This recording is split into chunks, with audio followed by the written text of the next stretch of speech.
बिस्मिल्लाहिर्रहमानिर्रहीम। नाज़रीन किराम अस्सलाम वालेकुम। प्रोग्राम हो क्या रहा है के साथ मैं हूं आपका मेज़बान मोहतशम तरीन। नाज़रीन किराम, पूरी दुनिया में जब सियासी जमात ये बात करती है कि हमने मुल्क को तरक्की की राह पे गामज़न करना है, तो उसका सिर्फ मकसद एक ही होता है, और वो ये होता है कि जी हमने मुल्क के जो इदारे हैं उनको इतना स्ट्रॉन्ग कर देना है ताकि सिस्टम स्ट्रॉन्ग हो सके। इदारे स्ट्रॉन्ग होंगे, सिस्टम स्ट्रॉन्ग होगा, सिस्टम स्ट्रॉन्ग होगा तो उसके साथ जो वाबस्ता लोग हैं उनकी ज़िंदगी आसान होगी। यहाँ पाकिस्तान में थोड़ा सा मामला मुख्तलिफ है। यहाँ पे वो कहते हैं, सियासतदान कहते हैं कि जी हमने जो मुल्की इदारे हैं उनको क्या ठीक करना है, हमसे नहीं ठीक हो सकते, इनको बेच दिया जाए। अभी मेरे लिए प्रॉब्लम ये है कि जी government of Pakistan, ministry, cabinet, इसके साथ वाबस्ता सारे इदारे, पैसे, ज़बरदस्त लोगों की सिलेक्शन, ये सारा कुछ होने के बावजूद हम अगर PIA को कामयाब नहीं कर सकते, प्रॉफिटेबल नहीं कर सकते, तो हम इसको बेचने का प्लान कर रहे हैं। मेरा क्वेश्चन ये है कि जी अगर एक बिजनेसमैन उठ के PIA को ख़रीदता है, वो उसको कैसे प्रॉफिटेबल कर सकता है? वो उसका मेंटल लेवल, उसका विजन क्या होगा, वो कौन सी स्ट्रेटजीज अडॉप्ट करेगा कि PIA प्रॉफिटेबल हो जाएगा? और गवर्नमेंट ऑफ पाकिस्तान, मिनिस्ट्री पूरी की पूरी, फाइनेंस, इंटीरियर, सारी चीज़ें मिला के हम इस काबिल नहीं हैं कि हम PIA को प्रॉफिटेबल कर सकें। इसकी थोड़ा सा बैकग्राउंड ये है कि 2004 से PIA लॉस में जाना शुरू हुआ है। इससे पहले थोड़ा थोड़ा प्रॉफिट, किसी साल में नुकसान हो गया तो प्रॉफिट नुकसान इसी तरह चलता रहता था। 2004 से तवातर में ये नुकसान में जाना शुरू हो गया। 1987 से लेकर 2024 तक 37 साल बनते हैं। इन 37 सालों में सिर्फ एक साल 2006 और 2007 का जो टेन्योर था उसमें PIA प्रॉफिट में गया है। 37 साल। लेकिन हम आप अलमिया देखें कि जी ये जो सारे बड़े बड़े ब्रेन बैठे हुए हैं कैबिनेट में, इनको ज़रा नहीं एहसास होता कि जी एक इदारा, हमारा कौमी इदारा, पाकिस्तान का इदारा जिसमें हमारे भाई काम कर रहे हैं, वो नुकसान में जा रहा है, तो हमें उसकी प्लानिंग करनी चाहिए। जब 2004 में ये नुकसान में जाना शुरू हुआ था तो 2005 में बैरियर लगा के उसको रोक लेते। 2005 में नहीं रोका तो 2006 में रोक लेते, 10 में रोक लेते, 15 में रोक लेते, 20 में रोक लेते। नहीं रोका गया। इनकी विल ही नहीं है, इनका दिमाग इस तरफ नहीं चलता। ये कहते हैं कि जी बेच दो, पैसे कमाओ, खाओ, आगे भी देखा जाएगा। मुल्क जाने और मुल्क में बसने वाले लोग, क्योंकि इन्होंने तो यहाँ से निकल जाना है। इनके बच्चे बाहर हैं, इनकी जदादें बाहर हैं।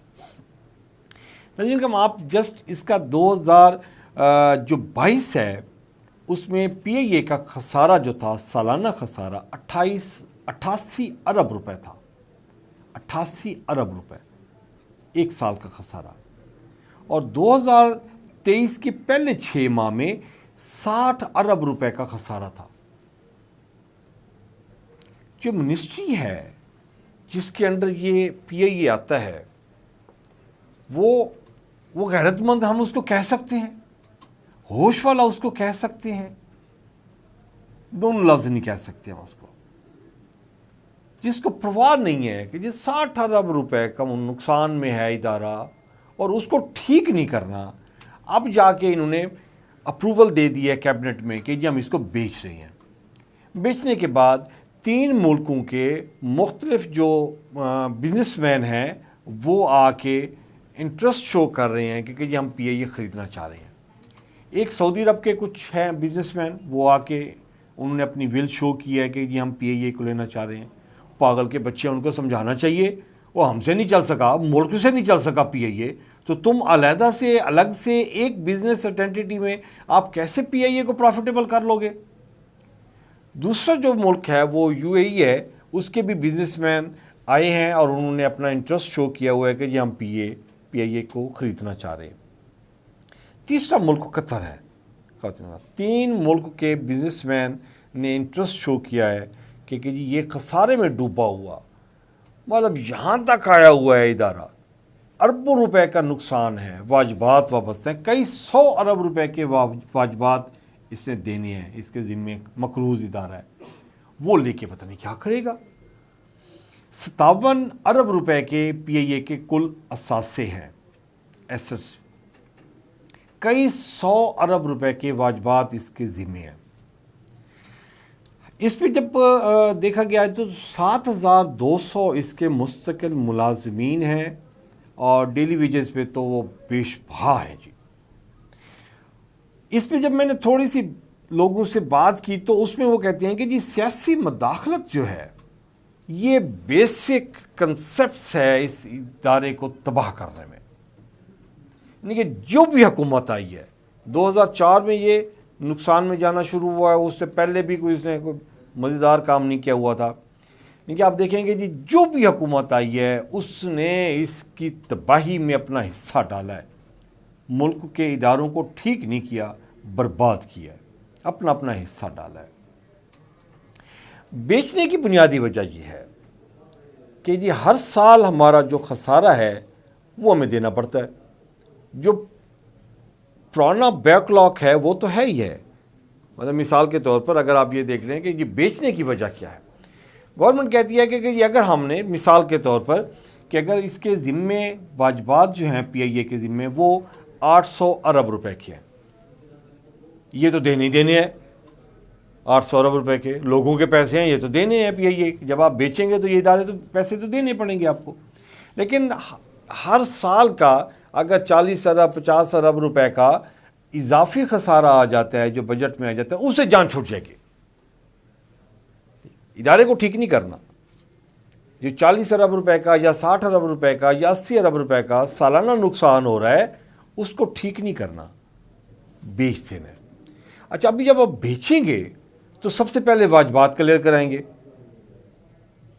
میں نے پی آئی اے کے گرو سے پوچھا، میں نے کہا یار جتنے میں یہ بیچیں گے 57 ارب روپے کے تو اثاثے ہیں، وہ تو چلو سمجھ میں آتی ہے، باقی کئی 100 ارب روپے کے آپ کے واجبات ہیں، وہ کہتے ہیں جو پیسے آئیں گے وہ ہم نے واجبات کلیئر کر دینے ہیں۔ میں نے کہا جی گورنمنٹ آف پاکستان کے حصے میں کیا آئے گا؟ کہتے کچھ بھی نہیں۔ تو میں نے کہا بھی بیچ کیوں رہے ہیں؟ کہتے ہیں جی وہ ہر سال جو 60 70 80 ارب روپے کا بجٹ خسارے میں اس کا پی آئی اے کا حصہ آ جاتا ہے اس سے بچنے کے لیے۔ میں نے کہا جی کمال ہیں یہ ہمارے سیاستدان ماشاءاللہ، ملک کے اتنے خیر خواہ ہیں کہ جی ایک جو پروفیٹیبل ہے، پوری دنیا میں کوئی ایئر لائن نقصان میں نہیں ہے سوائے پی آئی اے کے۔ ان کے ماڈل کو ہی دیکھ لیں کہ جی کہاں پرابلم ہے، ان کے ماڈل کو کاپی کر کے اپنا پی آئی اے کو پروفیٹیبل کر دیں۔ وہ نہیں کرنا، مشکل کام نہیں کرنا، آسان کام کرنا ہے، بیچ دیں، او ایل ایکس پہ لگا دیں، اور وہ او ایل ایکس پہ کہتے ہیں نا کہ یہ جو بھی چیز آپ نے کرنی ہے تو اس کو کہتے ہیں بیچ دے۔ ایئرپورٹس بھی یہ آؤٹ سورس کر رہے ہیں، ملک کے جو 4-5 بڑے ایئرپورٹس ہیں یہ بھی آؤٹ سورس کر رہے ہیں۔ ملک ماشاءاللہ آپ کے پاس آنے والے دنوں میں کچھ بھی نہیں بچے گا۔ یہ تھا آج کا پروگرام، اپنا اور اپنے پیاروں کو خیال رکھیے گا، محتشم ترین کو اجازت دیجیے، اللہ نے کے بعد۔